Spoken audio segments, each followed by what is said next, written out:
তোলাবাজির ঘটনায় কাটোয়া পুরসভার উপপুরপ্রধানকে জিজ্ঞাসাবাদের জন্য নোটিশ পাঠালো কাটোয়া পুলিশ।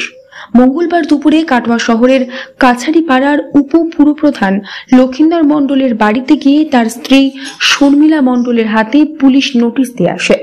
শর্মিলা মণ্ডল বলেন, পুলিশি হয়রানিতে আমার স্বামী অসুস্থ হয়ে কলকাতায় ভর্তি আছে।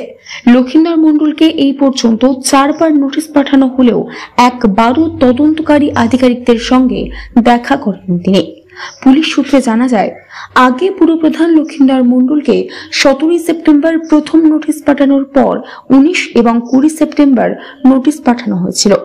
মঙ্গলবার আবার কাটোয়া থানার তরফ থেকে তার স্ত্রীর হাতে নোটিশ ধরানো হয়। গত 5 দিন ধরে লক্ষিন্দর মণ্ডল পুরসভাতে যাচ্ছেন না বলে পুরসভা সূত্রে জানা যাচ্ছে। বাড়িতেও দেখতে পাওয়া যাচ্ছে না তাকে। কাটোয়ার বিধায়ক তথা পূর্ব বর্ধমান জেলা তৃণমূলের সভাপতি রবীন্দ্রনাথ চট্টোপাধ্যায় বলেন, জেলবন্দি আসামির নির্দেশে ওর ভাগ্নে ব্যবসায়ীদের কাছ থেকে টাকা তুলত। মোবাইলটা লক্ষিন্দরের গোডাউন থেকে পুলিশ পেয়েছে। সেই ঘটনার তদন্তের জন্য লক্ষিন্দরকে পুলিশ নোটিশ দিয়ে রেখেছে। আমি প্রথম নোটিশের পর আমি বলেছিলাম দেখা করতে। এই ঘটনাটা তো আমি বলতে পারবো। লক্ষিন্দরের সঙ্গে আমার দেখা হয়েছে, তার একটা নোটিশ গিয়েছিল। আমি ওকে পরামর্শ দিয়েছিলাম যে নোটিশ যখন গেছে তুমি দেখা করে যেটা ঘটনা সে জানা। আর তার আগে যেটুকু জেনেছিলাম যে ও ভাগ্নে যে জেলে থাকা জঙ্গলের ছিল সাদ্দামের কাছ থেকে কাউকে টাকা তুলে আনার জন্যে সাদ্দাম কাউকে নির্দেশ দিয়েছে, সেখান থেকে টাকা তুলে এনেছিল আর কি। এবং এনে যে মোবাইলটা ব্যবহার করেছিল টাকা আনার জন্য, সেই মোবাইলটা লক্ষিন্দরের গোডাউনে নাকি পাওয়া গেছে। জানি না কি কারণে, কারণ এই নোটিশের মাধ্যমে তো আর বিরাট কিছু ব্যাপার না। নোটিশে যে মোবাইলটাও ইয়েতে গেল কি করে গোডাউনে, সেটাই হয়তো খোঁজ খবর নিত পুলিশ। কেন যাচ্ছে না তা জানি না।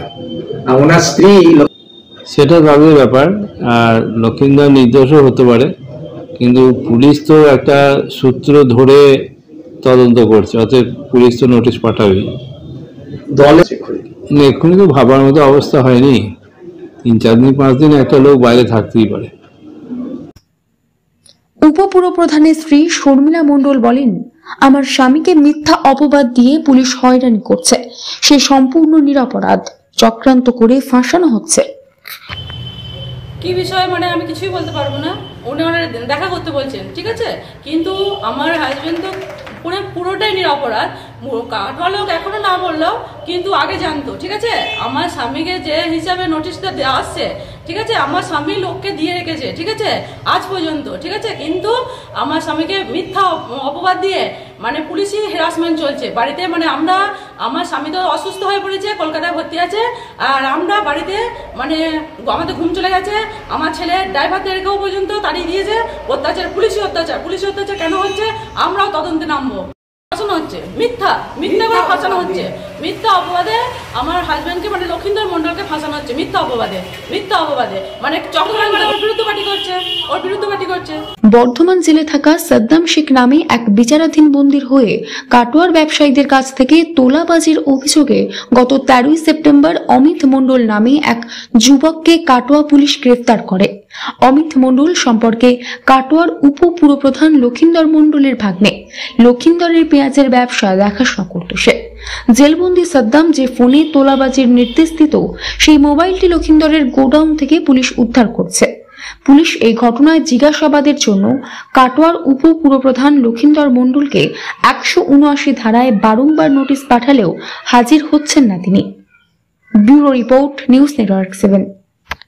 হলমার্ক সোনার গহনা কেনার একমাত্র ঐতিহ্যশালী স্বর্ণ প্রতিষ্ঠান শ্রী ধীরেন্দ্রনাথ দত্ত গোল্ড প্রাইভেট লিমিটেডের শ্রী সুখেন দত্তের দোকান।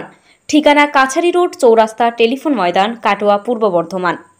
কাটোয়া শহরের অন্যতম প্রাচীন ব্যবসায়ী প্রতিষ্ঠান new Shri Gouranga tea store. প্রসিদ্ধ চা ব্যবসায়ী, খুচরো ও পাইকারি চায়ের এই প্রতিষ্ঠান শহরে প্রায় 80 বছর ধরে সুনামের সঙ্গে ব্যবসা করে চলেছে। ঠিকানা কাটোয়া স্টেশন বাজার, চৌরাস্তা।